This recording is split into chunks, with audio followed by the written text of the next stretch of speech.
Hi, Ed here from keywordspeopleuse.com, and I've got an exclusive time-limited offer for you. If you book a product demo with Keywords People Use, I'll give you a free 7-day trial of our standard plan, which allows you access to our new content optimization tool. This tool hooks into your Google Search Console data so we can find all the keywords you're ranking for and what pages are ranking. We then crawl your site content and use advanced machine learning techniques like embeddings and cosine similarity to find you content optimization opportunities that will quickly boost your impressions and clicks from Google. This new feature in Keywords People Use is already showing results for people using it. Don't miss out on the opportunity of a 7-day free trial. Just go to keywordspeopleuse.com/demo to book your slot. That's keywordspeopleuse.com/demo. You'll find the link in the show notes of this episode.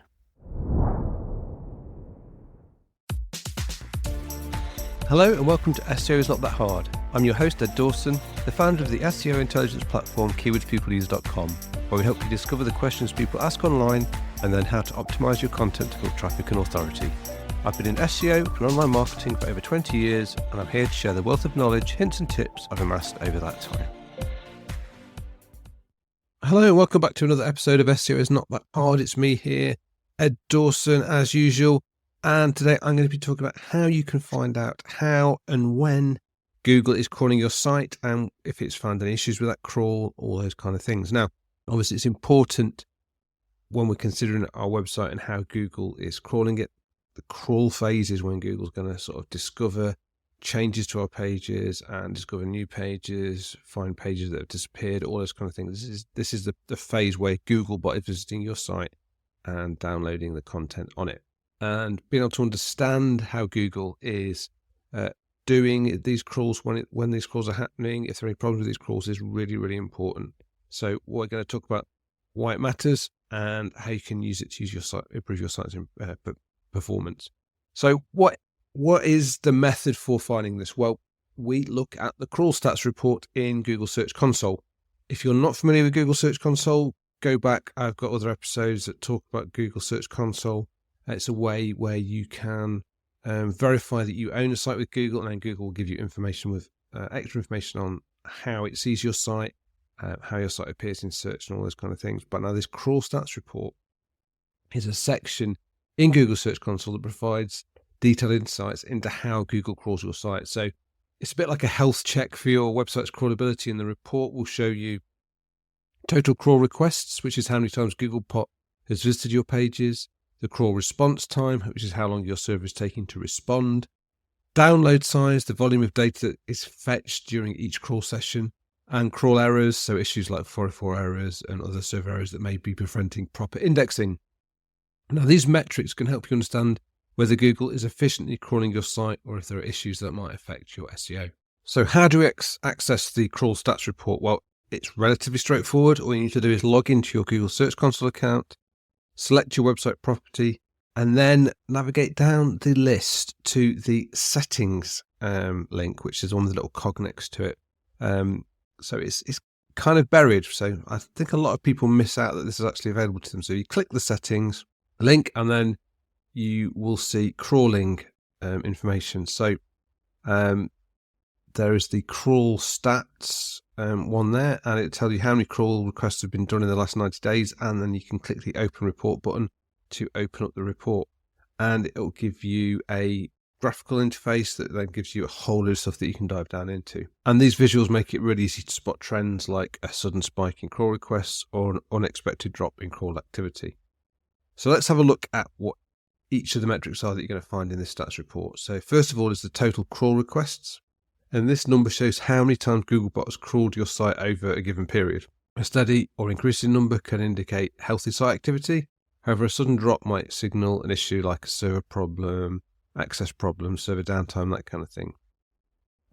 Secondly, we've got average crawl response time. Now, this metric tells you how long it takes your server to respond to Googlebot's request. So a long response time can hurt both user experience and your SEO, and it could be due to server overload or other performance issues you might need to address. If Google discovers your site is suddenly slowing down when it's crawling, it will actually back off its crawl so as not to cause your server issues. So you always want to make sure your server's fast, up to date, can respond to requests, because you don't want Google thinking your site is easily overwhelmed. Thirdly, we've got total download size. So this is the kind of volume of data that Googlebot is downloading during each session. Monitoring this can alert you to unusually large downloads, perhaps due to heavy images or media files, that kind of thing, the kind of thing that might slow your site down.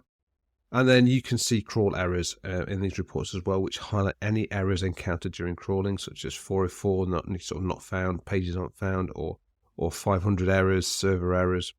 These errors can negatively impact your site's indexing if they're not resolved promptly. Understanding these metrics, it gives you a clear picture of how your site is being crawled, and it helps you spot areas that need improvement.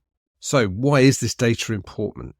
Well, the crawl stats report can help you optimize your site in several ways. So it gives you a way of sort of proactively detecting issues that are occurring. So if you regularly review this report, you can catch errors before they become major problems. So for instance, if you notice an uptick in crawl errors, then it might be time to investigate server issues or already broken links. And with all these crawl errors, you can click into them and it will give you examples of the page giving you there's a crawl budget management. Now, you don't have a budget that you can decide where Google will go.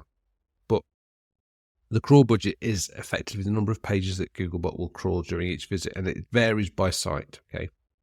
By monitoring your crawl activity, you can ensure that Google spends time on your high priority pages rather than getting bogged down with duplicate or low value content.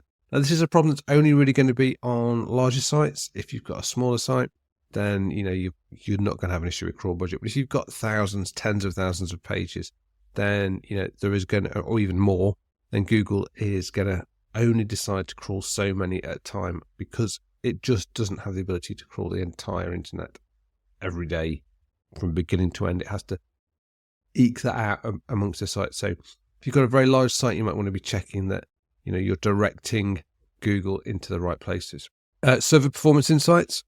An increase in crawl response time might indicate your server is struggling. So this is like your cue to go and look into performance improvements, such as better hosting, caching solutions like a content delivery network, or code optimization if you've got particularly slow bits of code on your site.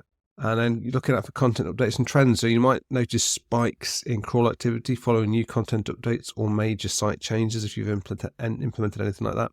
And this feedback loop helps you understand how quickly Google can recognize your updates and can give you a guide on the best times to schedule kind of new content launches so that you don't overwhelm.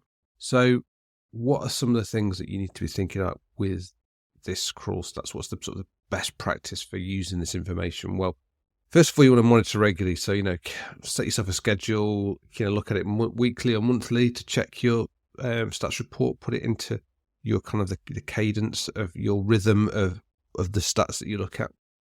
And regularly monitoring it helps you spot any trends or anomalies early. If you're doing major site changes, whenever you roll out new content or design updates, check your crawl stats before and after the changes. Look for unexpected shifts in this crawl activity or errors that you might have caused in the crawl. If the things you might, for example, you might sort of see a spike in 404s. You need to put 301s in, for example. Fix these errors promptly. Don't ignore 404 or server errors. These issues not only disrupt your users, but they can also impede proper indexing by Google, and fix them sooner rather than later. You don't want Google thinking your site is getting in a mess, or for it to back off its crawling, or to sort of even worse, to back off the recommending your site to people in search. Optimize your server speed. If you're starting to see slow response times, this can hurt your SEO. Google likes a fast site. It's also not going to crawl your site as fast as it could do if it's starting to see slow response times. As again, look for those things like caching, image compression, sorting your code out if you've got code in there that's causing problems, getting onto a better server, all those kind of things. Watch out for those. It can also be the kind of thing you need to look out for robots.txt and sitemaps, because if you have an issue with your robots.txt or your sitemap, that could impede Googlebot's ability to crawl, and you'll see a number of requests drop or the number of problems rise. So again, keep an eye on that. And also, if you're a larger site, it can help you prioritize your crawl budget. If you're seeing that Google's not getting into the pages that you really wanted to get into, look at whether you need to be changing your internal linking or putting no index tags on pages, or changing your robots.txt rules to guide Googlebot to the areas that you want it to go into. So just to sort of finish up one, this is quite a short one, I think, but just to summarize, the Google stats report in Google Search Console, it's a really essential tool for any website owner or SEO to get a handle on, because it just provides such great insights into how Google interacts with your site, revealing that crawl frequency and server performance, any potential issues you might have, and regular monitoring of this report and acting on the results of the report. You can improve your site's crawlability, manage your crawl budget more effectively, and that's ultimately going to help get Google focusing on the pages you want focusing on and boosting the performance of them. So I hope, if you've not heard of it, that this is something that's brought to your attention. It's another tool in your arsenal, and a free one as well. If you have never used Google Search Console, I highly strongly recommend it. Get yourself validated for your sites on there, because it's just such a wealth of data that if it's being given to you for free by Google, why would you not go there and look at it? Anyway, that's it for today. So I hope if you found that useful, please do rate and review us. Go to ratethispodcast.com/SEO. There's links there for reviewing the podcast. It really helps. If you can do it, I'd really appreciate it. Every review helps us reach more people. And yeah, until next time, just keep optimizing, stay curious, and remember, SEO is not that hard when you understand the basics. Thanks for listening. It means a lot to me. This is where I get to remind you where you can connect with me and my SEO tools and services. You can find links to all the links I mentioned here in the show notes. Just remember, with all these places where I use my name, the Ed is spelled with 2 Ds. You can find me on LinkedIn and Blue Sky. Just search for Ed Dawson on both. You can record a voice question to get answered on the podcast. The link is in the show notes.